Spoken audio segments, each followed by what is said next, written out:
If you're autistic and get extreme anxiety from physical touch but feel like people just don't get it, here's something that can help you explain it to others. Research has found that autistic brains don't filter sensory inputs related to touch the same way as non-autistic brains.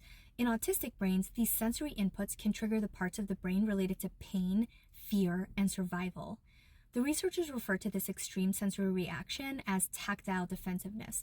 I'll explain more about what happens in the brain that causes this reaction in just a second, but first, here are some examples of how it can look. Extreme distress when wearing certain types of clothes, extreme sensitivity to toothbrushing, hair washing, hairbrushing, or other grooming activities, always wearing long sleeves and pants so things don't accidentally touch your skin, and extreme anxiety when someone tries to touch or hug you. But here's the part I found most validating about this research as a highly sensitive autistic person. The physical touch doesn't have to be intense to cause tactile defensiveness. Even a gentle caress can trigger this extreme reaction. Okay, so let's get back to what the researchers found happens in the brain that causes this reaction. They found that if a person has tactile defensiveness, the system in the brain that normally filters and interprets sensory inputs doesn't properly regulate the part of the brain that alerts it to threats. This means that even safe touch can trigger parts of the brain tied to pain, fear, and survival. So when a person's tactile defensiveness is triggered, the internal reaction they experience is the brain wanting to protect the body from what it instinctively feels is dangerous.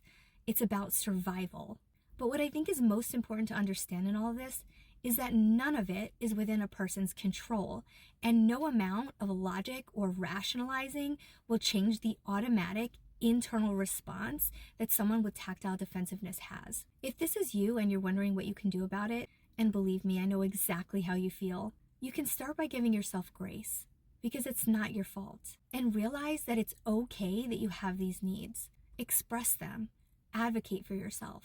Half the battle is people understanding this about you so they don't unknowingly have unreasonable expectations of you. And if you have a loved one who experiences this, don't take it personally if they don't want to be touched a certain way, or at all. This has nothing to do with you or how they feel about you.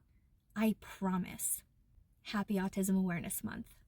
And as always, if you like this type of content, follow for more.